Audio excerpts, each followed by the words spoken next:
So we have our neurotransmitters here in the middle. We have what can affect that? Ed, what's another issue with cell function? If we're not getting good oxygen supply, perfusion, glucose. What's the brain mostly made up of? Microglial cells. Okay, 10 to 1. So we want to decrease microglial activation.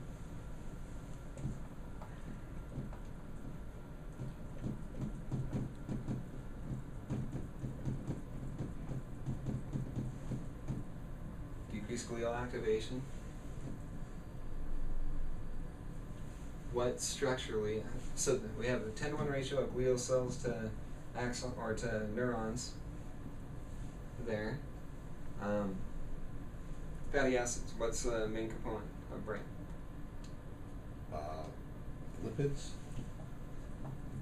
DHA. DHA, okay. So perfusion. So adrenals. Stress. So these are all the things that we need to look at to see how the brain is functioning, to make sure the brain is functioning properly. We need good fuel supply, so oxygen comes from perfusion. Some of the things that we can use to treat that, we're looking at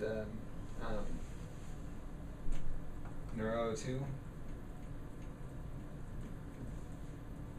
as well as nitric balance.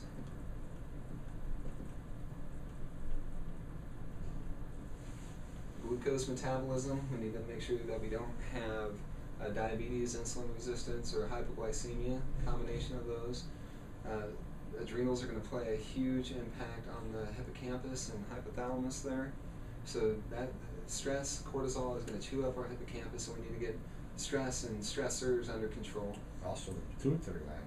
What's that? Also messes with the pituitary gland. Oh, definitely. So we're looking at HPA axis with hypothalamic pituitary adrenal axis. Glial cells, so if we're not treating the brain as part of our immune organ, we're missing the boat here, because most of the cells in the brain are microglia. So we have 10 microglia to 1 neuron in the brain. So microglia, those are our immune cells of the brain. These are our last resort there. If we get these activated, imagine a chihuahua. Once you get a chihuahua barking, it's hard to get them to shut up. Okay? So imagine a chihuahua with an AK-47. So now the chihuahua are barking, we get a lot of collateral damage surrounding the tissue or surrounding the glia, and there's a video that shows that these glia just keep going. These microglia keep barking there, and it's hard to get them to turn off. So we need to dampen or modulate the immune system, get rid of food sensitivities, get rid of triggers there, vitamin D levels, and most of our structure for the brain. So DHA, we need that for cholesterol synthesis, we need it to make hormones, we need it to make the small vesicles, or these UPS shipping boxes of neurotransmitters, to get from one side of the Grand Canyon to the other side.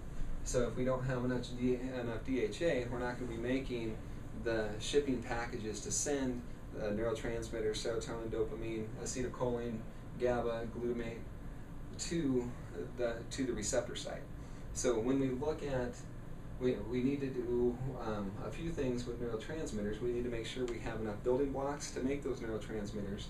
We need to make sure they're not getting broken down in the Grand Canyon as they're trying to fly across the Grand Canyon. We need to make sure they're packaged safely to get across the Grand Canyon or the synapse, or the synaptic junction, as well as we need to get to the receptor and have effective receptor site activation there to transmit the signal further And down. DHA plays a role in all that. DHA is our shipping box there.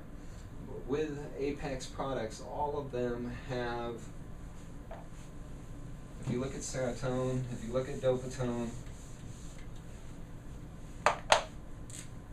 if you look at acetyl-CH and gabatone, all of those have, we'll do a neurotransmitter receptor or reuptake inhibitor. So like your Prozac, St. John's wort is found in serotonin. Mucuna is in dopamine. So those are going to act to help prevent neurotransmitter breakdown. They also have building blocks.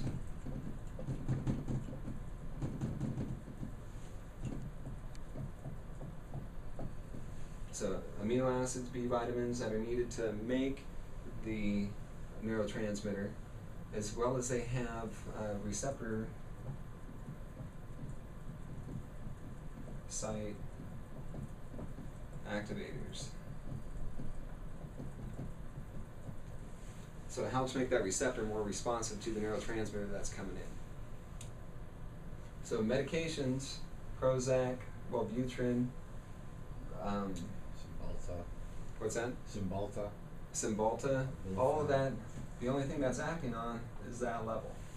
So it may not be an issue of getting across the Grand, it may not be an issue of breaking down in the Grand Canyon, but are we having sufficient building blocks? Is that receptor open to catching the neurotransmitter, as well as do we have enough shipping packages to send that neurotransmitter across the Grand Canyon? And those are probably the ones that react negatively to these uptake inhibitor medications. Correct, correct.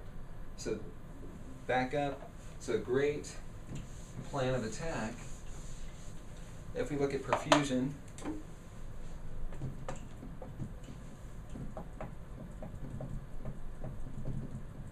so that's oxygen getting to tissue. We're looking at neuro-O2,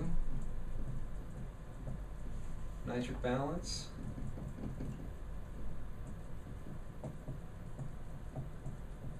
and I'm going to use that about 20 minutes before activity.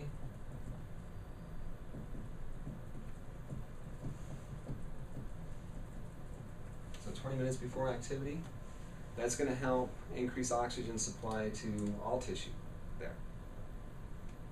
If we have a glucose issue, we need to look at what it is. Is it hypoglycemic? Is it insulin resistant? Diabetes? Do we have a combo platter going on where they show both signs of insulin resistance and hypoglycemia? So that's a blood sugar issue. Write that down.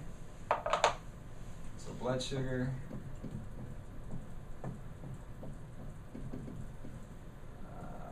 We have insulin resistance, diabetes, hypoglycemia, and combo platter.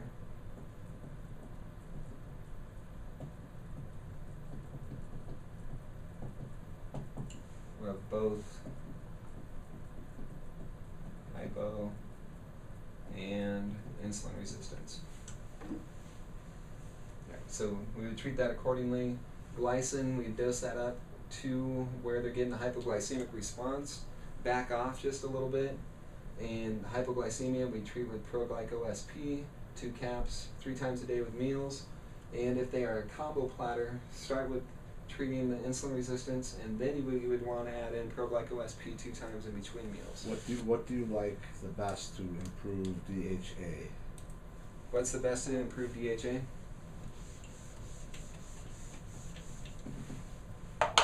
So DHA, Apex has done a great job of isolating DHA. We got a 14:1 ratio with a Brainy DHA. They have, 3 flavors now, the original cherry and then banana cinnamon. Haven't tried the banana cinnamon yet, but the cherry's okay. And the 24:1 ratio of, in the Phytobrainy.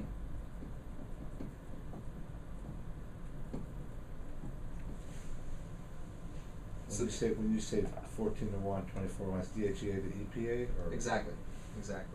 Most of your fish oil is going to be EPA heavy, so that's not going to do much for a lot of our brain issues. So this can be, we can get like 3:1, 7:1 ratio with a combination fish oil, but the Apex products, Brainy DHA and Phytobrainy, are more DHA heavy to provide brain with fuel.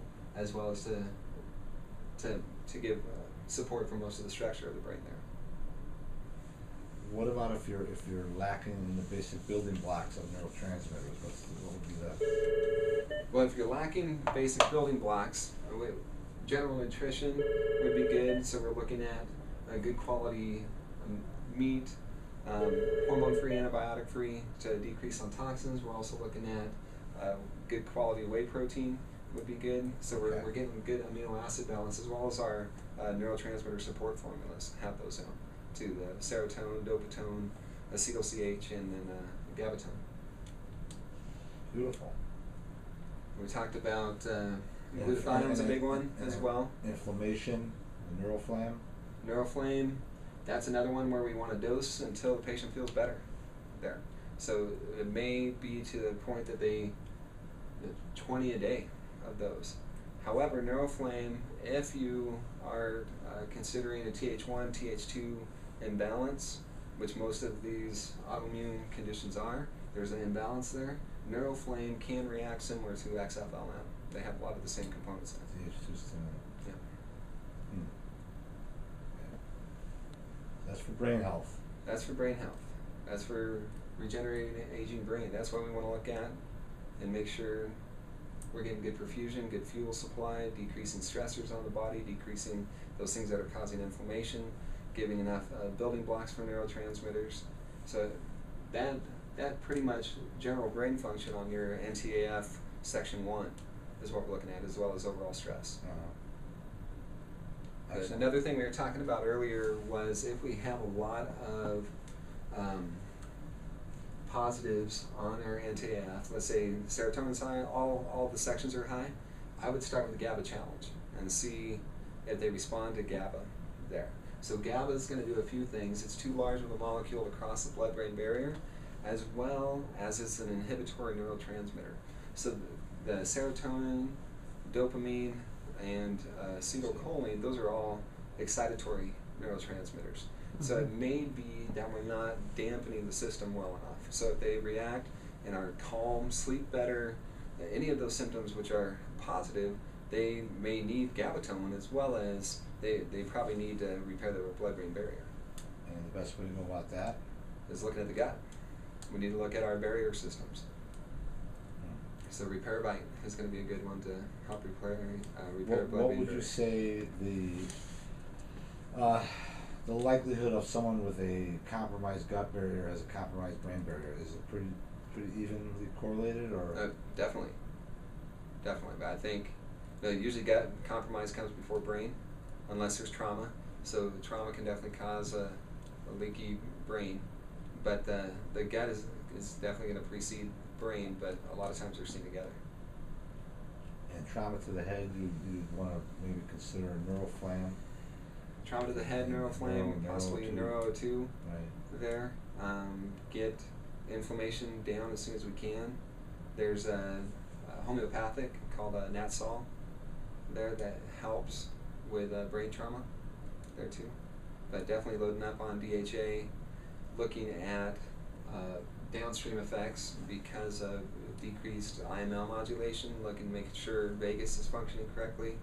If we have brain trauma, usually next thing that happens is they get people going on an acid inhibitor, so the proton pump inhibitor, because of digestive dysfunction that follows. So make sure we're looking at vagal stimulation with gargling.